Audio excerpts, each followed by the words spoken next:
The Anglo-Saxon community have a habit of being accompanied independently for protecting their rights. That means they don't want to have one advisor acting for the buyer and the seller. They want to have somebody who's acting in their best interests. Often we see a situation of people coming in from abroad with foreign advisors that don't have local knowledge. And the estate agent doesn't understand because they think the client is properly advised. The clients desperately want independent advice. This is the difference between a successful transaction and a transaction that fails, because the client that is supported in transparency feels much more reassured in their transaction. Now, I want to bring to your attention that the agent has a very important role to play. Their transparency in supporting their client from the beginning to the end is the difference between getting client recommendations or a bad reputation. Why? Imagine you're buying a house in the country and the client wanted a tennis court or a swimming pool, and you say, no problem. When you get to the notary to sign the act, the notary says, but there's no way you can put a swimming pool or a tennis court. What does the client do? He pulls out of the transaction. He's already got his credit, but he hasn't been properly advised, and it becomes litigious. So with the Anglo-Saxon community, what they want is transparency and to buy what they think they're going to buy, not what somebody wants to sell to do a deal. And if you take care and are careful, you'll have a happy client, and from them you'll have more referrals, which is good for business and good for everybody.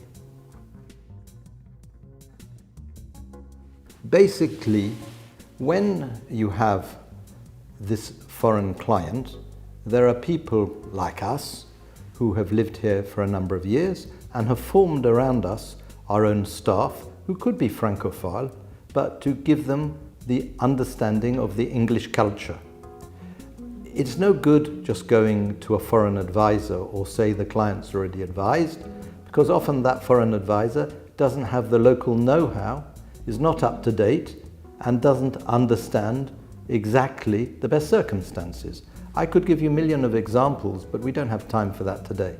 But what I can say is take advice in France from professional people in France that know and that can support the file and create a successful file to keep that long-term relationship.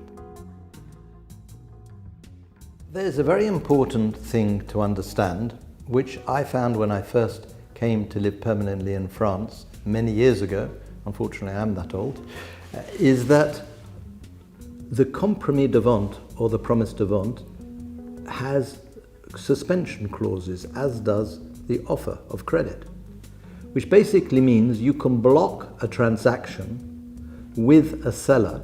You can block several transactions with a seller, and provided you have reasons to break the contract because it doesn't meet the criteria, the seller can't sell, but you can buy. So for a foreigner, it's paradise. I came and I could go in and contract several things at the same time, and if they didn't meet all my criteria, I could break those contracts. In an Anglo-Saxon environment, one doesn't exchange until one's done all one's due diligence, generally speaking. And if one cannot exchange until one's done all one's due diligence, what that means is you can be what's called in English gazumped. And if you're gazumped, it means you can lose the deal because you can't block it. So you've got this dilemma to move fast and block it and make a mistake, or lose the deal. Whereas in France, once you've contracted, obviously there's litigious situations always in life, but at least you've got the time to sort it out and get that property of your dreams. And I think that's quite a good system myself. What is quite interesting is in France we have long-term fixed interest rates. And a lot of people like that because it basically means they can fix their risk. The actual situation is you've got these 15 and 20-year loans, and the foreign community feel very comfortable forgetting the problems of life insurance. And you can borrow locally outside of exotic countries. You may have problems if you're Russian or Iranian, but generally speaking, if you come from a normal country member of the OECD, there's not too much a problem. Now, you can borrow 70, 80%, which is also attractive, and you can do a repayment loan. Interest-only loans are a little bit more complicated, and we have to go to private banking, and normally they'll be around 60%, but one can organize that as well. So France is really interesting and also a place where finance is cheap.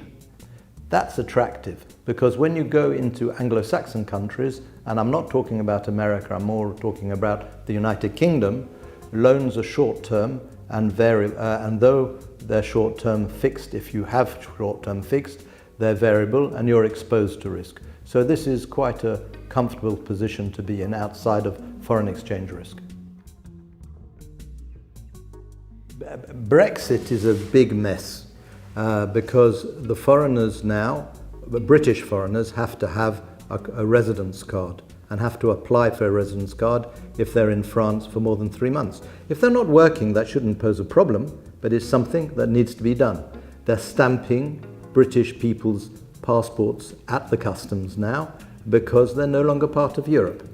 Secondly, Brexit has created a mess in terms of banking, in terms of due diligence and KYC.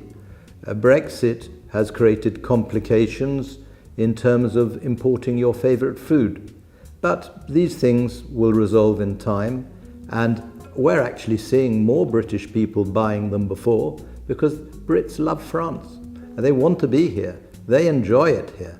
So I don't think Brexit is a criteria, because in the medium term it'll get into a habit, like most of these ridiculous situations that we find ourselves in.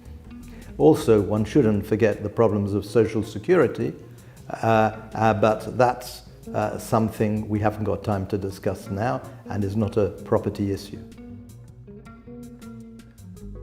The other thing which I think is important to mention for British people is the fact that you can do a British will. And so from a British will, you can actually choose getting around forced heirship rules. Now, if this video goes to people that are not from Britain, that are outside of the European Union, one can also get around forced heirship rules using Monaco entities, which basically will help as well. But we don't have time to go into that. Please seek advice or contact us, and we're happy to help.